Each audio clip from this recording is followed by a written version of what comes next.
Tuhan Immanuel, Tuhan yang ajaib, Tuhan Immanuel, Tuhan yang Maha Kuasa, Tuhan Immanuel, Tuhan Bapa di surga, Tuhan Immanuel, Tuhan Raja yang kekal. Luar biasa. Semoga Tuhan Immanuel terus menyertai kita semua untuk perjalanan ke depan yang penuh tantangan. Mari kita berdoa. Tuhan, terima kasih. Gejolak zaman, apa yang sudah terjadi dan apa yang akan diprediksi oleh manusia membuat kami takut, khawatir. Tapi terima kasih, setiap kali sampai waktu akhir tahun Natal, kami kembali diingatkan, dikuatkan. Kami tahu Tuhan Immanuel tetap tidak berubah.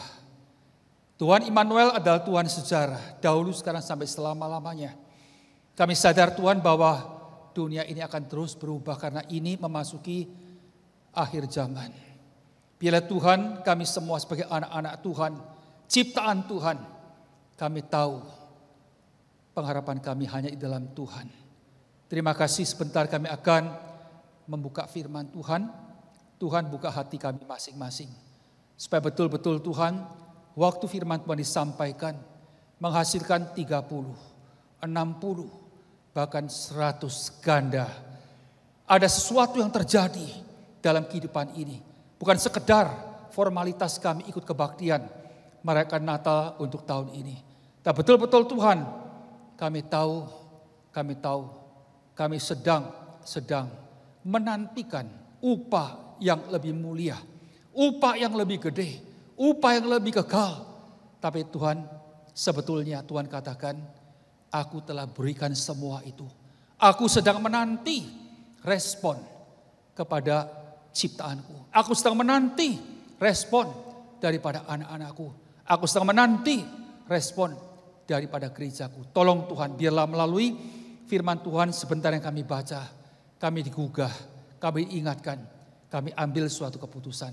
Dengar doa kami, hamba-Mu yang lemah, Kau bungkus dengan darah Kristus. Setiap yang dikatakan, setiap ucapan dimeteraikan, diurapi oleh Roh Kudus.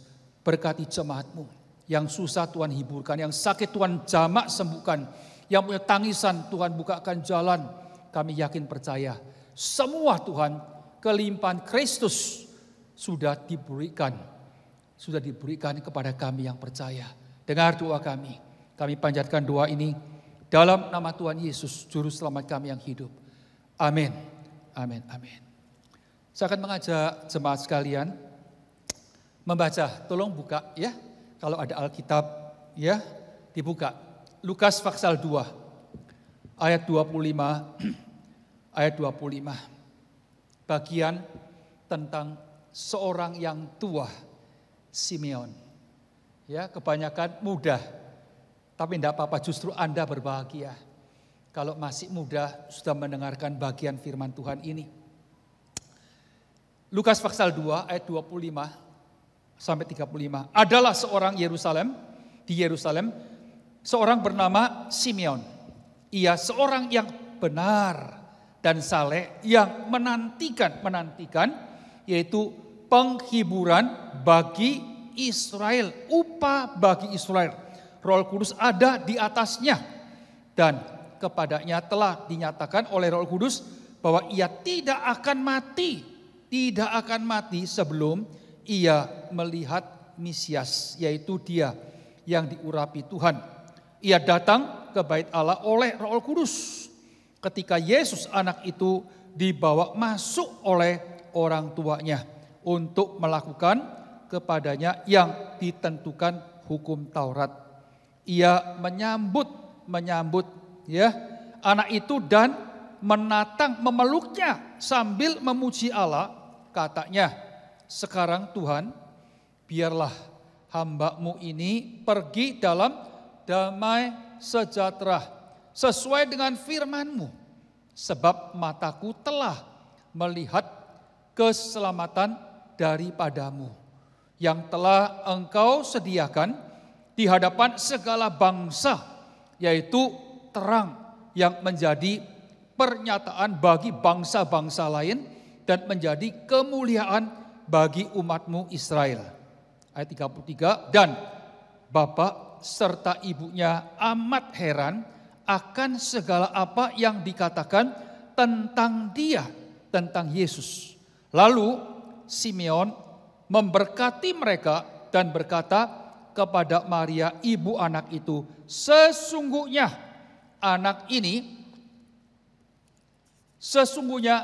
ini ya ditentukan untuk menjatuhkan atau membangkitkan banyak orang di Israel dan untuk menjadi suatu tanda yang menimbulkan perbantahan. Ayat 35, dan suatu pedang akan menembus jiwamu sendiri supaya menjadi nyata pikiran hati banyak orang. Sejauh ini firman Tuhan. Tolong Tuhan berkati, berikan kita kekuatan untuk melaksanakan firman Tuhan. Saudara-saudara sekalian, Advent keempat hari ini. Minggu depan sudah merayakan yaitu Natal. Yang disebut Advent itu menanti, saudara sekalian, mempersiapkan hati untuk menyambut Natal.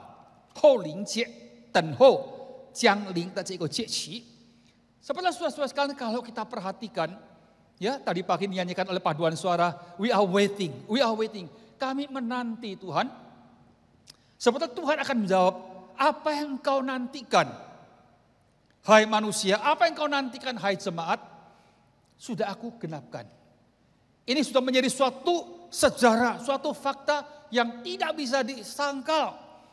Tapi perhatikan, ada sesuatu yang aku harapkan sekarang. Tuhan mengatakan, nah harapan itu saudara sekalian, kita akan bahas 3 hal yang Tuhan harapkan melalui yaitu Simeon yang sudah tua. Saudara-saudara sekalian, berbicara mengenai apa yang diharapkan Simeon. Sudah yaitu digenapkan hari ini. Tapi Tuhan mengharapkan, dan kita lihat ya, tema yang diberikan kepada kita adalah menanti upah Tuhan, menanti upah Tuhan. Sebetulnya Tuhan mengatakan, aku sudah genapkan. Sekarang giliran aku yang menanti. Nah, saudara-saudara sekalian, kalau saya perhatikan dalam bagian ini, upah itu disiapkan, ya, dan Simeon udah mendapatkan. Tapi sebetulnya sudah ada 3 hal yang menjadi persiapan dream, suatu impian, suatu keinginan yang dimiliki Simeon yang menjadi tuntutan kita hari ini untuk mempersiapkan yaitu hari Natal. Saudara sekalian, Anda pasti tahu ya, seorang Martin Luther King, seorang pioner membebaskan orang-orang negro di Amerika. Ya, tahun 1963, bulan Agustus, Martin Luther King itu membawa bukan sedikit orang, 250.000 orang negro dari Alabama, sebelah selatan Amerika, menuju ke Washington. Untuk apa saudara sekalian? Di tempat itu, di depan, yaitu tempat monumen untuk Lincoln. Ya, saya pernah ke sana, lihat Lincoln duduk di kursi, hebat sekali. Nah, waktu itu dia Martin Luther King ke sana memproklamirkan suatu speech, suatu pidato yang luar biasa. Sampai saat ini orang tahu, yaitu I have a dream. Saya mempunyai suatu impian. Impian itu apa saudara sekalian? Keinginan, angan-angan, pengharapan. Satu saat, tahun 60-an, 50-an, orang negro, anak-anak gak bisa kumpul dengan orang putih. Gak bisa sekolah sama-sama. Betul-betul diskriminasi yang sangat berat sekali. Saudara-saudara sekalian, dia mengatakan, saya mempunyai suatu impian, pengharapan. Satu saat saya akan melihat bahwa anak-anak orang-orang hitam bisa sekolah sama-sama di dalam sekolah bersama dengan orang putih. Bisa sama-sama main, bisa sama-sama ke gereja berbakti kepada Tuhan. Itu harapan saya. Saudara sekalian, 5 tahun kemudian, belum tergenapkan, tapi dia udah ditembak mati. Jatuhnya 4 April tahun 68. 5 tahun kemudian statement ini dikeluarkan, dia mati. Tapi puji Tuhan, hari ini Anda kalau ke Amerika, ya diskriminasi semacam itu udah gak kelihatan. Ada, masih ada. Kita tahu dari kejadian-kejadian di peristiwa-peristiwa ada. Tapi sekarang Anda lihat bahwa orang-orang negro ya udah bisa sama-sama ke gereja, main dengan orang-orang putih. Bahkan Presiden Amerika yang ke-44 siapa? Obama, itu orang negro. Ya, 2 periode menjadi Presiden Amerika. Saudara, apa yang saya katakan? Inti saya adalah bahwa manusia perlu mempunyai yaitu dream, suatu impian. Saya percaya Anda pun ya sejak single sampai berkeluarga, sampai diberkati, sampai terus maju itu karena ada dream. Dan dream itu saudara sekalian ditambah dengan suatu kegulatan, betul-betul dikerjakan dengan serius, itu terjadi. Indah sekali bukan? Sangat indah sekali. Tapi saudara sekalian yang menjadi ironis adalah setelah semua itu terdapat, setelah semua itu kita peroleh, kira-kira gimana? Ternyata saudara sekalian yang kita peroleh belum mendapatkan kita mengharapkan. Setelah kita dapatkan, hanya begini, bahkan masalah-masalah yang lain timbul yang tidak kita pikirkan dalam keluarga. Sebelum punya duit, dengan sesudah punya duit itu beda. Banyak perubahan, kesetiaan sudah hilang, kesucian sudah hilang. Ya akhirnya apa yang terjadi? Kegegeran dalam keluarga. Lihat ya, side effect-nya begitu. Saudara-saudara sekalian, dalam sejarah kita melihat Jerman ada seorang yang kaya. Paling kaya juga salah satu yang disebut ya Marke. Tahun 2009 ya, tanggal 5 Januari dia menabrak yaitu spur yang cepat sekali, bunuh diri istilahnya. Dia orang kaya, salah satu yang terkaya. Marilyn Monroe, ya, Michael Jackson. Bukankah tenar? Bukankah punya duit? Bukankah dikenal? Ya, dengan skala talenta mereka. Akhirnya apa yang terjadi? Nggak bisa tidur. Minum drug. Ya, overdosis. Akhirnya apa yang terjadi? Ya, setelah pelan-pelan kronis meninggal karena bunuh diri sebetulnya. Demikian juga saudara sekalian dengan yaitu G. Vargas. Satu presiden yang berkuasa di Brasil, saudara sekalian, ya, dia karena entah gimana rasa empty, ambil pistol, tembak jantung sendiri dan meninggal. Saudara, ini sejarah.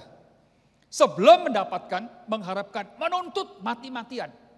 Tapi setelah mendapatkan, ini loh kondisinya. Puas tidak. Hanya memuaskan mata. Hanya melihat, mengharapkan orang lain, mengharapkan kita. Tapi diri kita sendiri penuh dengan masalah. Penuh dengan tangisan. Yang bisa memuaskan saudara sekalian bukan uang, bukan kedudukan, bukan ketenaran, tidak saudara sekalian. Itu kalau semua datang, masalah yang lain, efek-efek yang lain, dampak-dampak yang negatif, itu akan keluar semuanya. Yang membuat Anda akan mengatakan demikian. Kalau tahu demikian, lebih baik kembali kepada kondisi yang lama. Rukun, senang, menjadi satu, dan tidak ada masalah. Karena itu saudara sekalian, hal semacam ini kita lihat dalam zaman ini. Sebetulnya zaman Salomo. Salomo dalam pengkhotbah jelas mengatakan dalam pasal kedua, apa sih yang tidak saya nikmati? Mata yang saya lihat, saya inginkan, saya dapat. Saya pasti dapat. Hati yang saya inginkan akan saya nikmati, saya pasti akan dapatkan. Pokoknya tidak ada sesuatu yang di luar keinginan saya tidak bisa saya dapatkan. Tapi dia katakan jelas sekali, semua kosong. Sikong, empty. Saudara-saudara sekalian, kok demikian? Berarti apa? Kita nggak usah nuntut? Enggak. Ya, jangan salah paham. Anda dan saya tetap menuntut, tetap mengejar, tetap berusaha. Karena kita lihat apa dikatakan Yesus jelas sekali, saudara sekalian, jelas.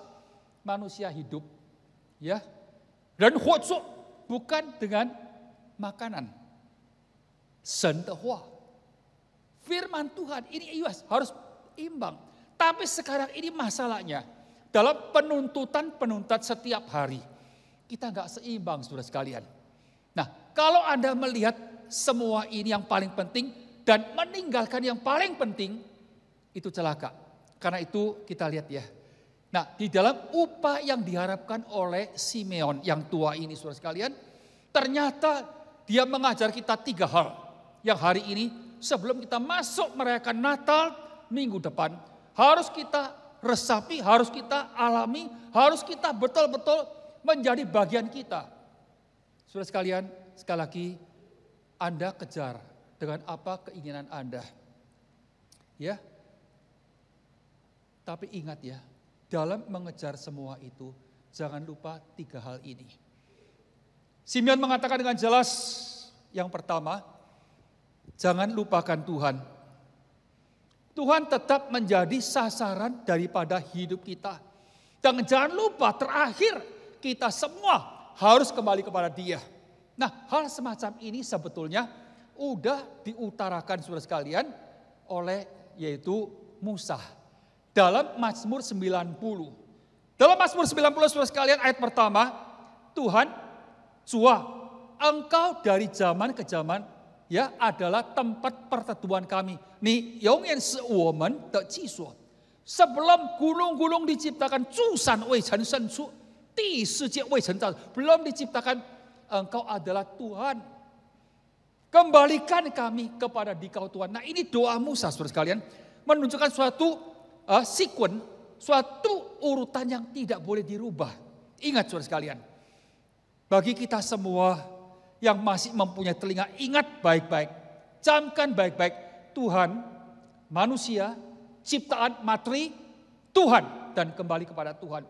Kalau ini Anda camkan dalam hati, saya yakin percaya, apa yang Anda harapkan itu akan menjadi suatu fakta, suatu realitas, suatu yang boleh Anda capai. Saudara sekalian, dalam ayat 25-26 tadi yang kita baca, kita lihat Simeon berdoa kepada Tuhan demikian.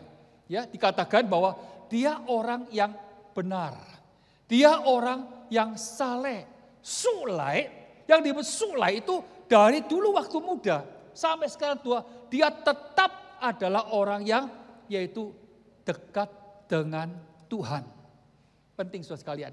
Nah, sekarang kita bertanya, zamannya Simeon itu zaman bagaimana? Ya, sebelum perjanjian baru sudah Malaki itu buku kitab Nabi yang terakhir. Kalau Anda melihat Malaki, buku kitab Malaki, jelas sekali itu manusia tidak ada berita Allah, tidak ada wahyu Allah. Sepainin disebut yang paling yaitu gelap. Tidak ada firman Tuhan. Tuhan tidak ngomong. Kenapa Tuhan tidak ngomong? Karena bangsa Israel berontak kepada Tuhan. Melawan Tuhan, argue dengan Tuhan, debat dengan Tuhan. Tuhan katakan begini, mereka mengatakan masa begini, masa begini, masa begini. Kurang ajar saudara sekalian, itu kondisinya. Sebetulnya kondisi saat itu adalah mereka menyolong, mencuri uang Tuhan. Saat itu suami istri udah berantakan. Ya, makanya dikatakan engkau harus mengasihi istri pada masa mudamu. Bukan istri muda, lain ya. Istri pada ni nian xing de shou qi de tai tai. Ya, bukan istri muda, tapi istri pada masa mudamu. Engkau udah gak setia. Tapi mereka katakan, tidak, kami tetap mau begini. Mau apa? Itu kondisi Malaki. Nah, saudara, Simeon juga melewati zaman ini. Tapi waktu Simeon melihat semua ini, dia tidak ikutin. Orang boleh mabuk, saya tetap sadar. Orang boleh kotor, saya tetap suci. Itu kehidupan dia. Selalu dihidupkan dengan apa? Dihubungkan dengan Tuhan. Ini satu hal yang sangat penting sekali. Teman-teman yang saya kasih, saya tidak kenal Anda. Tapi Anda harus memikirkan hal ini dengan serius. Sikap Anda kepada Tuhan itu kira-kira, ya, apakah yang melawan? Anda datang di sini puji Tuhan. Tapi saya tahu, dalam pengalaman pelayanan saya 53 tahun, baik di Indonesia, baik Amerika, ada orang yang datang ke gereja tapi hatinya berontak kepada Tuhan. Hanya menemani yaitu calon mertua.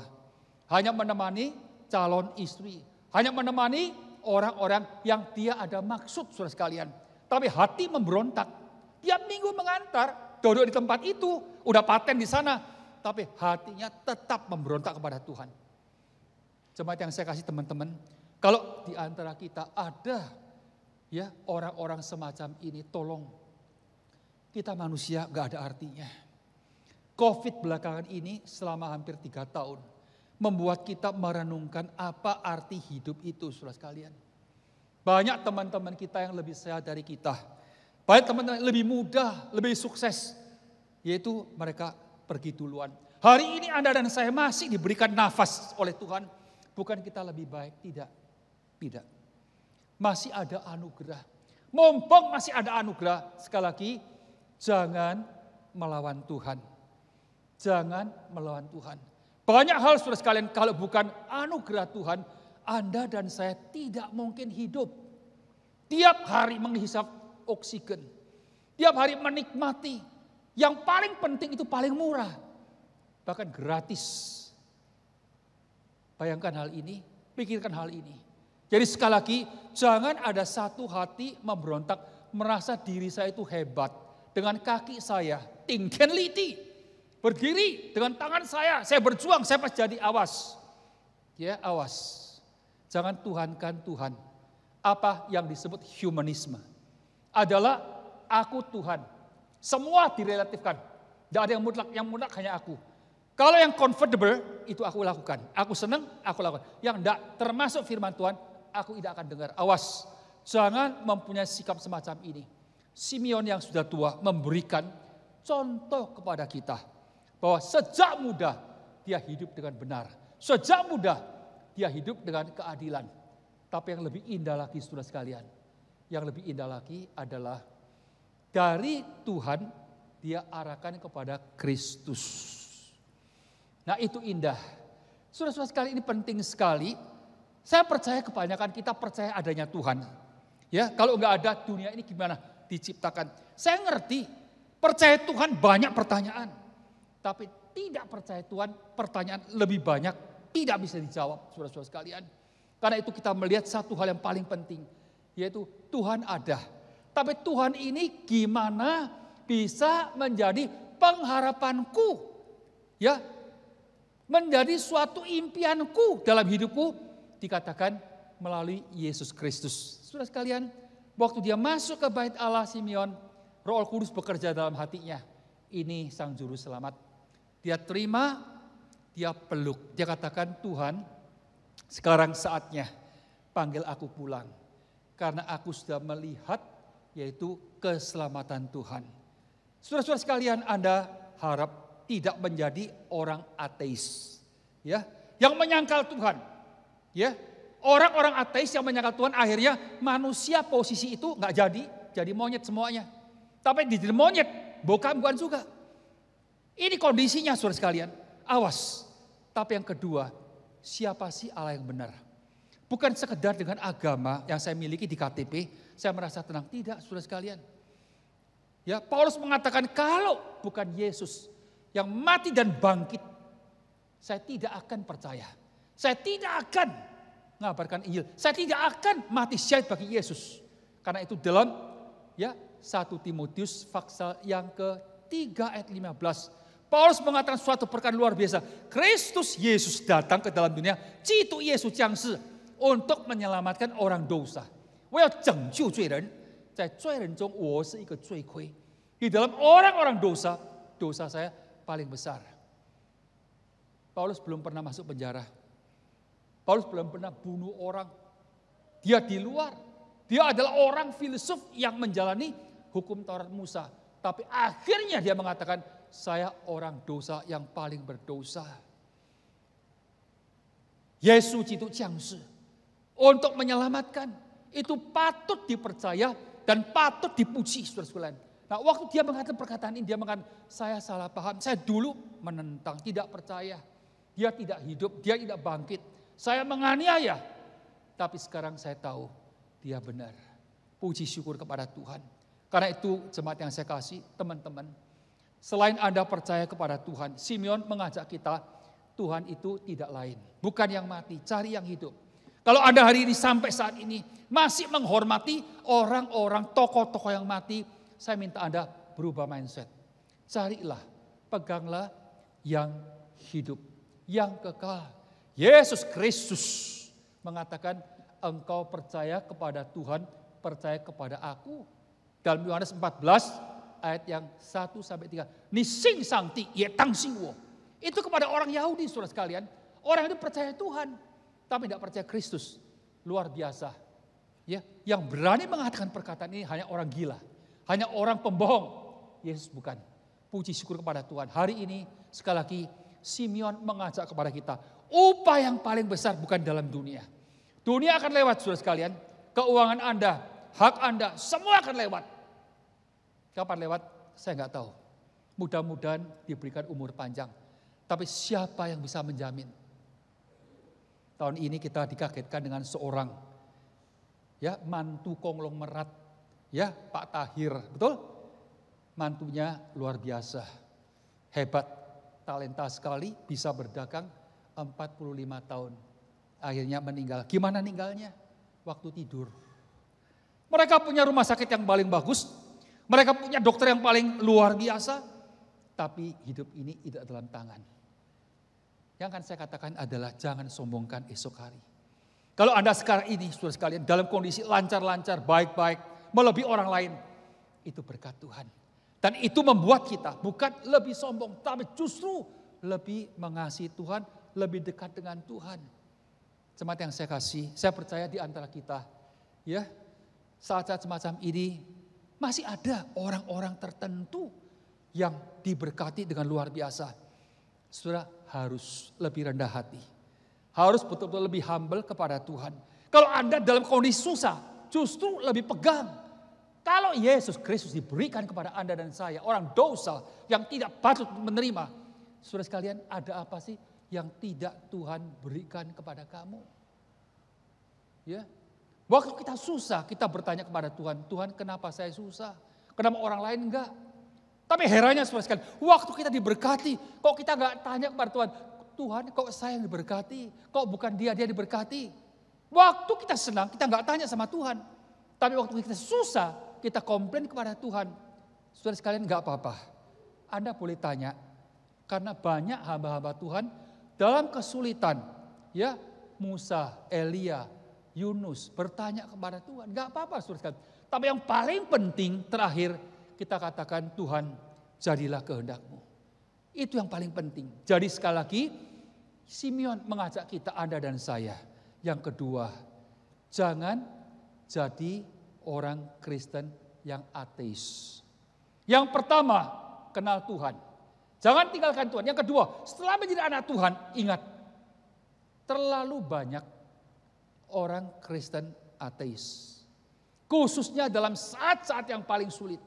Biarlah Natal memberikan suatu jawaban kepada kita. Waktu Paulus menceritakan hal ini, saudara sekalian, dia mengatakan ini suatu keajaiban, suatu misterius yang tidak bisa dimengerti. Allah menjelma menjadi manusia yang unlimited, yang tidak terbatas menjadi terbatas, yang suci menjadi orang yang hidup dalam kenajisan, bahkan menanggung semua dosa manusia. Aku tidak mengerti. Ini suatu keajaiban, tapi ini terjadi. Ini terjadi. Jemaat yang saya kasih, saya tahu terjangan hidup selama 3 tahun membuat kita bertanya banyak kepada Tuhan. Tapi sekali Natal kali ini memberikan pengharapan kepada kita. Tuhan tidak berubah. Berkatnya tidak berubah. Pertolongan tidak berubah. Semua kelimpahan Allah secara jasmania di dalam Kristus diberikan kepada kita. Hanya tunggu timing. Anda dan saya sedang diuji. Melalui penderitaan diuji ini kita lebih dekat, lebih sadar kepada Tuhan. Yang terakhir, yang ketiga. Anda perhatikan di belakang Simeon mengatakan bahwa Kristus yang lahir ini untuk dunia. Untuk orang-orang kafir. Saudara-saudara sekalian, sebelum kita itu kafir. Kalau kita baca Efesus pasal 2 jelas sekali siapa kafir, tidak ada hubungan dengan Tuhan. Di luar perjanjian Tuhan, yang harus dihukum. Tidak ada hubungan dengan Kristus. Tapi hari ini kita sudah menikmati maksud daripada Simeon mengajar kita semua Natal kembali kepada visi misi yang Tuhan inginkan. Dia lahir bukan untuk saya, tapi untuk orang lain juga. Karena itu sekali lagi, semoga Natal ini berpikirlah sebelum tutup tahun ini, berkoreksi kepada diri sendiri. Selama setahun ini, sudahkah saya membawa orang kepada Tuhan? Sudahkah saya bersaksi untuk orang lain masuk ke dalam gereja Tuhan diselamatkan? Bahkan yang terjadi sebaliknya. Tidak sedikit teman-teman karena tingkah laku saya, karena ulah saya. Mereka katakan kalau dia masuk gereja, saya lebih baik masuk neraka. Saudara-saudara sekalian, hal ini sering terjadi. Sering kita dengar, saudara sekalian, sangat menyedihkan sekali. Karena itu sekali lagi, untuk yang ketiga ini, semoga Tuhan bangkitkan kita. Saudara sekalian, Metodis dimulai dengan seorang tokoh, ya, John Wesley. Anda perhatikan orang Inggris sangat menghormati Shakespeare, seorang pujangga besar. Tapi orang Inggris juga menghormati yaitu John Wesley. Kenapa, saudara sekalian? Karena melalui John Wesley, Inggris dibangkitkan. Karena melalui John Wesley, gereja dibangunkan. John Wesley mengatakan suatu perkataan, dunia ladangku. Bukan hanya Inggris, dari Inggris ke Amerika, ya, dari Amerika ke seluruh sampai ke Indonesia, dari Sumatera sampai ke Jawa, dari Jawa sampai ke pulau-pulau lain. Semoga Tuhan kuatkan kita. Visi misi yang tidak berubah harus kita pegang. Saya tahu, berbicara visi misi tidak gampang. Harus masukkan uang, harus masukkan tenaga, harus menentukan seluruh kehidupan kita. Baru misi itu terjadi. Tuhan tolong. Tuhan berkati gereja ini. Tuhan pakai setiap kita dalam Natal ini. Tidak ada satu orang di luar Tuhan. Semua diselamatkan. Hubungkan diri kita dengan Tuhan. Tapi Tuhan ini adalah Kristus. Setelah itu, setelah kita menjadi anak Tuhan, jangan sekali-kali membatasi Tuhan. Saya tahu dalam pelayanan misi harus dengan iman melangkah. Tapi hitunglah Tuhan. Selain dana kita harus hitung, rencana harus kita buat serapi mungkin. Tapi di dalamnya hitung Tuhan. Yang tidak mungkin jadi mungkin. Setelah itu Anda melihat puji Tuhan. Waktu kita melangkah, Tuhan bukakan jalan dan Tuhan berkati. Semoga Advent yang keempat ini betul-betul mempersiapkan hati kita dalam 3 hal. Percaya Tuhan ada dan Tuhan baik. Kedua, kebaikan Tuhan di dalam Yesus Kristus yang disiapkan untuk setiap kita. Yang ketiga, beritakan Injil. Bukannya misi, tapi kerjakan PI pribadi kepada orang-orang di sekitar kita. Tolong tanya, Natal datang, tahun ini akan lewat. Sudahkah istrimu diselamatkan? Sudahkah suamimu diselamatkan? Sudahkah orang tuamu diselamatkan? Kalau belum, kenapa? Mungkin saya menjadi batu sanduan. Tuhan ampuni, Tuhan tolong. Biarlah saya menjadi saksi yang baik dalam keluarga, tempat pekerjaan, dalam masyarakat. Mari kita berdoa. Kami ucapkan terima kasih. Yang Tuhan cintai, Tuhan ingatkan, Tuhan tegur. Yang Tuhan cintai, Tuhan kuatkan. Kami tahu Tuhan, Natal merupakan suatu pengharapan. Dalam kegelapan ada terang. Dalam penderitaan ada pertolongan. Dalam tangisan ada penghiburan. Tuhan berkati setiap kami yang hadir. Agar satu hari waktu Tuhan datang kedua kalinya. Tidak ada satu yang Tuhan tinggalkan. Semua tempat ini Tuhan diselamatkan. Dan semua tempat ini mendapatkan pahala Tuhan. Upah Tuhan yang Tuhan akan berikan kepada orang-orang yang mengasihi Tuhan. Jadikan kami orang yang menerima berkat dan penyaluran berkat Tuhan. Dalam nama Tuhan Yesus Kristus kami berdoa. Amin.